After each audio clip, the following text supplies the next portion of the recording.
Hello guys, welcome back to the channel. So guys, आज जो है हम बीएसई स्टॉक के ऊपर बात करने वाले हैं। बॉम्बे स्टॉक एक्सचेंज का जो स्टॉक है, जैसे हमें पता है कि पिछले 1 महीने में 25% डाउन चल रहा है स्टॉक। ऑब्वियसली स्टॉक मार्केट थोड़ा नीचे आ चुका है इस टाइम में, लेकिन बॉम्बे स्टॉक एक्सचेंज का जो स्टॉक है, बीएसई का जो स्टॉक है, वो एक ही महीने में 25% डाउन चल रहा है। तो इसके पीछे का जो रियल रीजन है, वो तो आज हम जानेंगे ही इस वीडियो में, लेकिन आपको ये भी समझ जाएगा कि आप जो है, मैं आपको एक ऐसी ट्रिक बताऊंगा, वो उससे आपको ये समझ जाएगा कि आपको कब ये स्टॉक खरीद सकते हो आप, एंड कब ये स्टॉक जो है आप अवॉइड कर सकते हो। तो ये ट्रिक आपको जानने की है, तो वीडियो एंड तक देखिए, आपको तभी समझ आएगा कि एग्जैक्टली मैं क्या कहना चाहता हूँ। विद प्रूफ जो है मैं आपको बताऊंगा कि ये स्टॉक क्यों गिर रहा है एंड कब जो है ये स्टॉक गिरना रुक सकता है।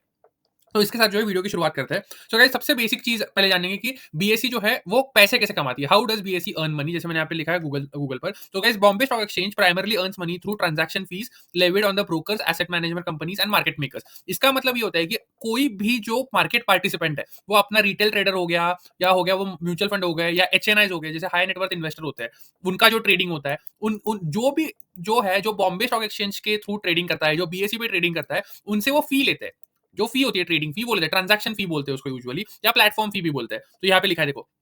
एंड उसके साथ साथ जो लिस्टिंग होती है बीएसई पे, अगर वो करनी है तो उसके लिए भी आपको जो है वो फी देनी पड़ती है। तो इससे जो है वो कंपनी पैसे कमाती है। जैसे मेन जो इनका बिजनेस है वो ट्रांजैक्शन फीस से आता है। तो इससे हम ये तो समझ चुका है कि जो ट्रेडिंग वॉल्यूम है वो बहुत मैटर करती है बॉम्बे स्टॉक एक्सचेंज के पैसे कमाने से। जैसे हमें पता है कि पिछले कुछ समय से बहुत अच्छी जो है वो स्टॉक में ग्रोथ दिखाई दे रही थी, क्योंकि रेवेन्यू एंड प्रॉफिट जो है वो दोनों भी अच्छे से बढ़ रहे थे। जैसे हमें पता है कि रेवेन्यू एंड प्रॉफिट दोनों भी अच्छे से बढ़ रहे थे पिछले कुछ समय में। बट अभी अगर हम देखें, तो जो अब ग्राफ आपके सामने दिख रहा है, आपको ग्राफ कोई कहीं नहीं मिलने वाला। ये जो है बॉम्बे स्टॉक एक्सचेंज का जो ट्रेडिंग वॉल्यूम है, इक्विटी डेरिवेटिव्स का ट्रेडिंग वॉल्यूम है, उसका ग्राफ है गाइस। इक्विटी डेरिवेटिव्स मतलब होते हैं फ्यूचर्स एंड ऑप्शंस। जो ऑप्शंस में जो टोटल अमाउंट ऑफ या टोटल वॉल्यूम ऑफ जो ट्रेडिंग वॉल्यूम है, उसका ये डेटा है, इन करोड़ से ऑब्वियसली। तो इस हम देखेंगे कि जो मई 2024 से डेटा है मेरे पास, मई 2024 में 289 करोड़ का जो था टोटल ट्रेडिंग वॉल्यूम था। This is not in rupees, this is in volume. Volume मतलब टोटल ट्रेड जितने एग्जीक्यूट हुआ है वो।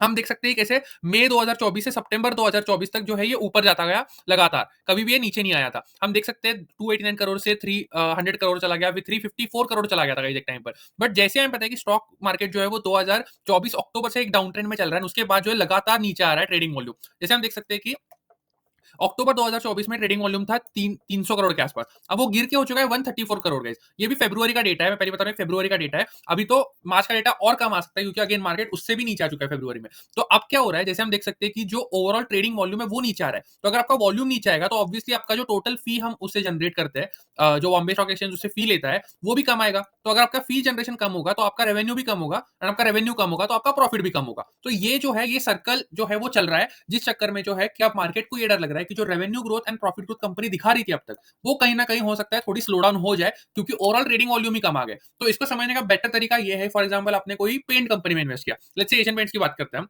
अगर एशियन पेंट्स पैसा कैसा कमाती है अपने पेंट बेचकर, बट अगर उनके पेंट की वॉल्यूम जो बेच रहे हैं वो ही अगर कम हो रही है, पहले लेट्स से वो 300 करोड़ का पेंट बेचते थे वॉल्यूम में, अब जो है वो 134 करोड़ का पेंट बेच रहे हैं, तो ऑब्वियसली उनका रेवेन्यू कम आएगा। करेक्ट? अगर उनका रेवेन्यू कम आएगा तो उनका प्रॉफिट कम आएगा, प्रॉफिट कम आएगा तो उनका वैल्यूएशन कम आएगा, एंड इसीलिए जो है वो स्टॉक नीचे आ रहा है अभी। तो ये जो है मार्केट को डर लग रहा है, एंड इसलिए जो है स्टॉक नीचे आ रहा है। बट अगर आपको ऐसा ही ग्रोथ स्टॉक्स जानने हैं, ग्रोथ स्टॉक्स कैसे आइडेंटिफाई करते हैं, ये जो फंडामेंटल किसी स्टॉक का कैसे एनालाइज करते हैं, अगर आपको फ्री में सीखना है ये चीज, तो मेरा फ्री व्हाट्सएप ग्रुप ज्वाइन कर सकते हो। एंड ये मेरा पर्सनल पोर्टफोलियो, जैसे हम देख सकते हैं ब्लू लाइन में निफ्टी 500 के खिलाफ का ये उसका परफॉर्मेंस है, जो मेरा बेंचमार्क है। आप देख सकते हो कि हर मार्केट कंडीशन में जो है मेरे मेरे पोर्टफोलियो ने निफ्टी 500 को बीट किया है। ये 2023 से डेटा है, तो even before the stock market fall, तब से डेटा है ये। अब देख सकते हो हमेशा से मेरे पोर्टफोलियो ने अच्छी तरह से बीट किया है। अगेन कोई बाय और सेल रिकमेंडेशन नहीं होगा।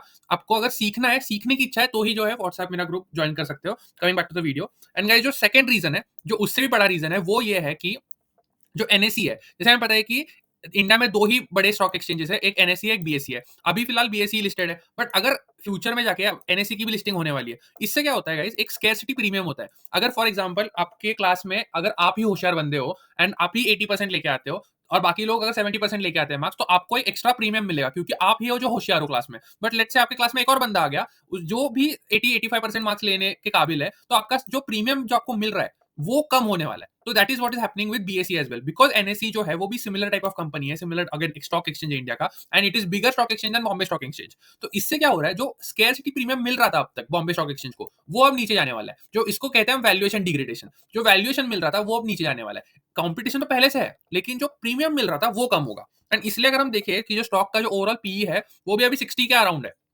कंपनी जो है वो ग्रो डेफिनेटली अच्छी कर रही है, बट अगर हम पीजी रेशो देखें, कंपनी का पीजी रेशो होता है प्राइस टू ग्रोथ रेशो, मतलब कितने ग्रोथ के लिए कंपनी का वैल्यूएशन कितना मिल रहा है। तो अगर हम देखें वो 3.39 चल रहा है। मैंने हमेशा अपने वीडियोस में कहा है, अगर वो 2 से ज्यादा है तो गाइस उस स्टॉक से थोड़ा सा डरना बहुत जरूरी होता है, क्योंकि वो बहुत ओवर वैल्यूड कैटेगरी में जाता है वो स्टॉक। इसलिए बस पीई रेशो देखने से कुछ नहीं होने वाला, हमें पीईजी रेशो बहुत देखना पड़ता है। यस, कंपनी डेट फ्री है, कंपनी का आरओई आरओसी सब कुछ अच्छा है, इसमें कोई भी दो राय नहीं है, बट दिक्कत ये है कि कंपनी का जो वैल्यूएशन कंपनी को मिला था, अब उसमें 2 चीज़ें का दिक्कत आने वाला है। एक तो ग्रोथ कंपनी की रिड्यूस होने वाली है, क्योंकि ट्रेडिंग वॉल्यूम ही जो है वो नीचे आ गए। तो पहली बात तो ये हो गई। दूसरी बात क्या है? दूसरी बात ये है कि कंपनी को स्कैरसिटी प्रीमियम मिल रहा था। जो कंपनी को स्कैरसिटी प्रीमियम मिल रहा था, वो भी अब कहीं न कहीं नीचे आने वाला है, क्योंकि एनएससी की लिस्टिंग होने वाली है। तो ये 2 जो है बड़े फैक्टर्स, उस चक्कर में जो है कंपनी का स्टॉक प्राइस नीचे आ रहा है। तो गाइस, अगर आपको ऐसा ही फ्री में फंडामेंटल एनालिसिस जानना है और कंपनीज़ का, तो मेरा फ्री व्हाट्सएप ग्रुप जॉइन कर सकते हो। Link in description, and thank you for watching the video. Please subscribe.